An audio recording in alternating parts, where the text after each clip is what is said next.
Hi, this is Hermina Williams, and this is my return demonstration for the head to chest for NR 304. First, I'm going to start off with the room scan.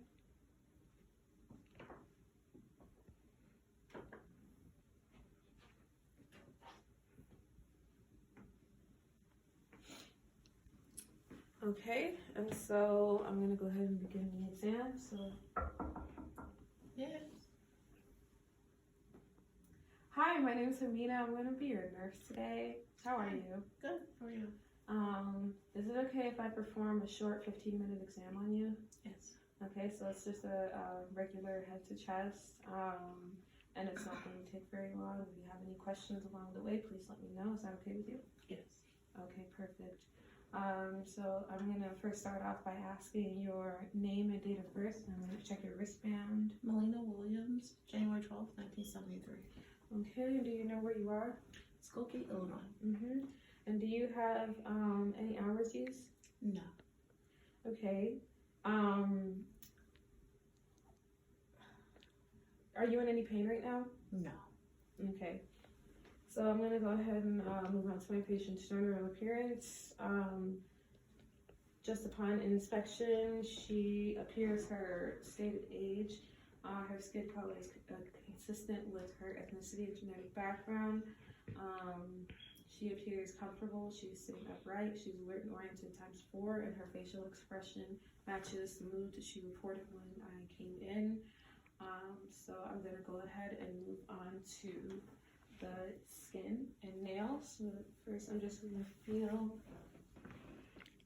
first, okay, and her skin is smooth and warm to the touch, which is a good thing. And then I'm going to go ahead. Can I see your hands, please? Okay, so nails are smooth, round with pink undertones. Profile sign is about 160 degrees, which means there's no evidence of clubbing. I'm just going to press on your nail bed slightly, and capillary refill is about 2 seconds. So I'm going to go ahead and move on to your head. I'm going to come over here. And right off the bat, my patient's head is normal cephalic. Her hair is evenly distributed on her head.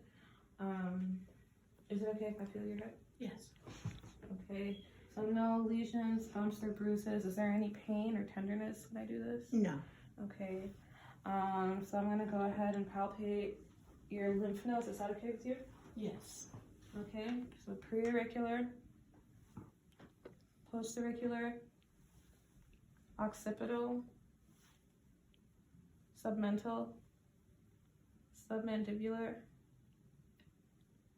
jugulo-digastric, superior cervical, deep cervical chain, posterior cervical, and then can you shrug your shoulders just a little bit?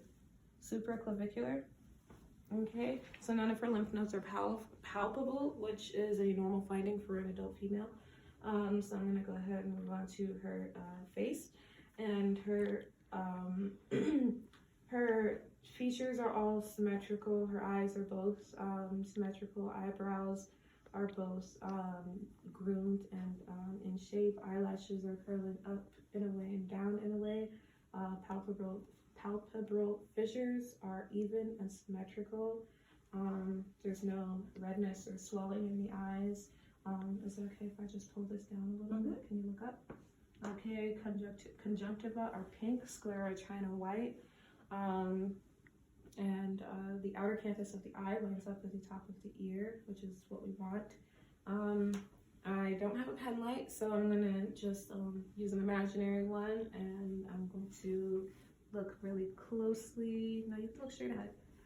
And so pupils are equal, round, and reactive to light. And then can you follow my finger? Okay, and then accommodation is noted. So then I'm going to move on to her ears. And like I said before, the outer canthus of the eye lines up with the top of the ear. The external meatus is free of any lesions or lesion swelling or exudate. Looking again with my imaginary pen light, I don't see any cerumen impaction or exudate in the ear canal. She does have one piercing in each ear, and it appears healed and well taken care of.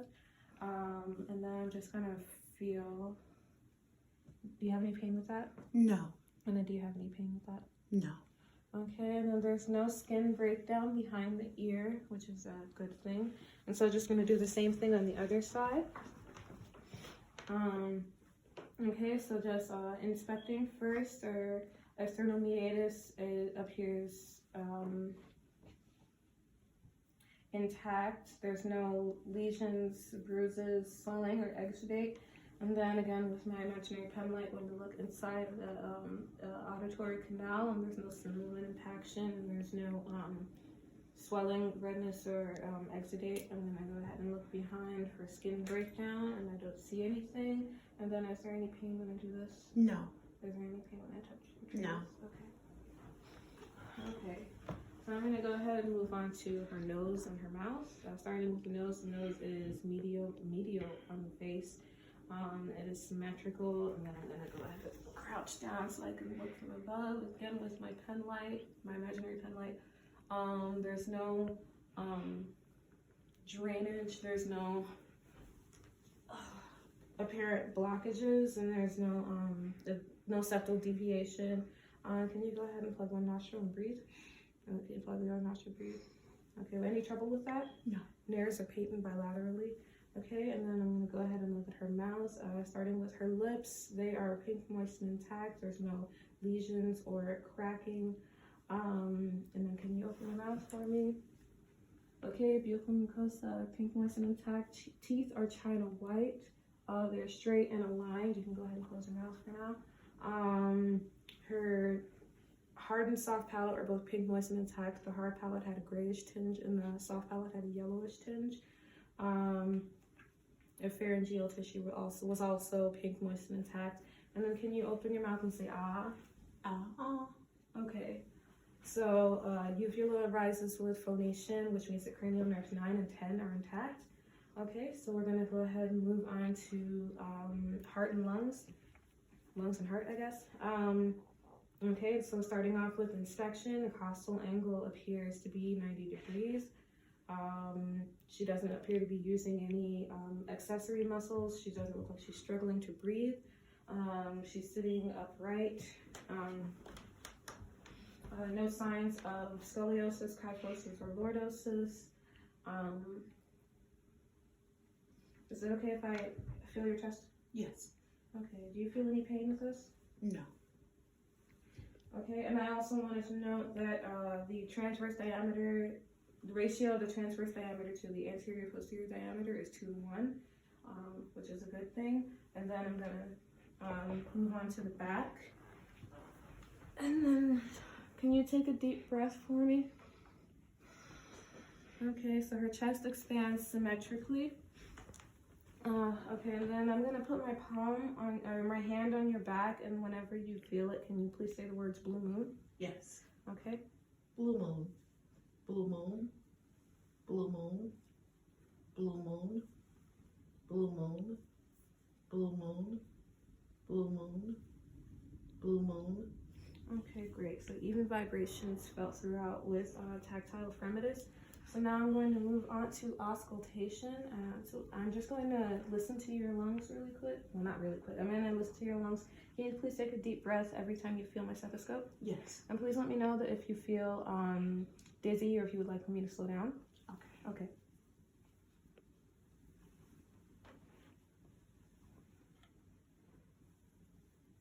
Deep breath. Left upper lobe. Left upper lobe again.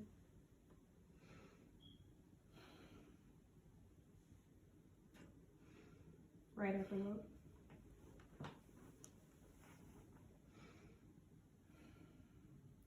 Right upper lobe. Left upper lobe. Left upper lobe. Right upper lobe. Right lower lobe. Left lower lobe.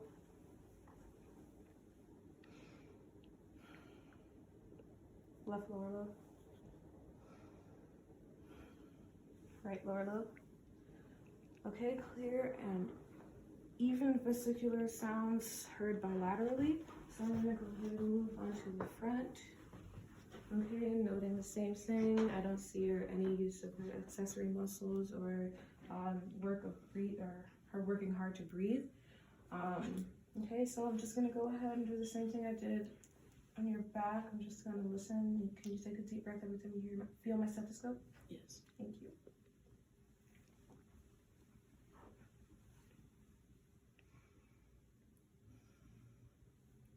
Right upper lobe.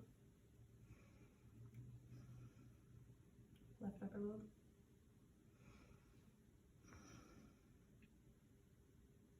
Left upper lobe. Right upper lobe. Right lower lobe. Left lower lobe. I'm gonna come back over here. Right middle lobe. And can you raise your right arm for me? Okay, right middle lobe. Okay, clear and even breath sounds heard, vestibular breath sounds heard bilaterally. Okay, so I'm gonna go ahead and move on to your heart.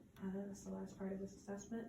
I'm gonna start by looking at her neck. So I don't see any jugular vein distension. I don't see any carotid artery pulsation. So I'm gonna go ahead and feel your carotid artery one at a time. So 2+ regular rate and rhythm. 2+ regular rate and rhythm.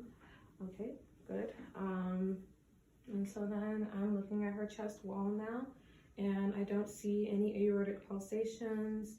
I don't see any pulsations or heaves or lifts. I'm just gonna go ahead and feel your chest wall. Is there any pain with this? No. Okay, so I don't feel any thrills. I'm just gonna go ahead and listen with my stethoscope again. First with the diaphragm, then with the belly. You can go ahead and breathe normally. Okay.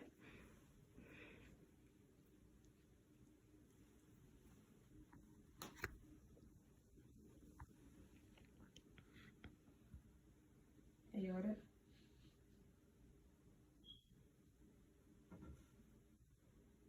Pulmonic.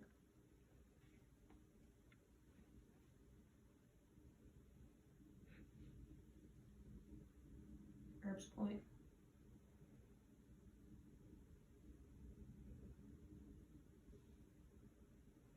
Tricuspid.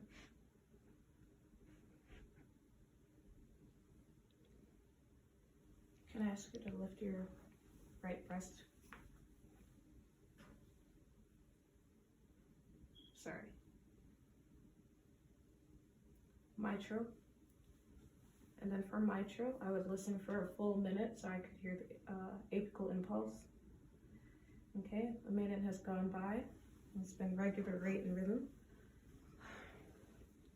Oh my goodness. And then I have to go, I'm gonna listen with the bell side of my stethoscope, so you can go ahead and breathe normally.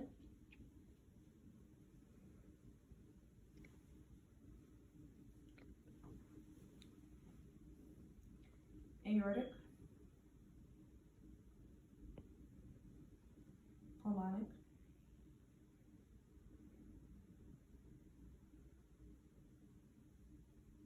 Erb's point.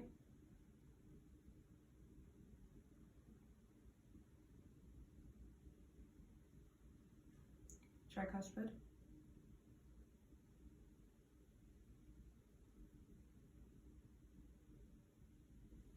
And then I can ask you to lift your left breast. Mitral.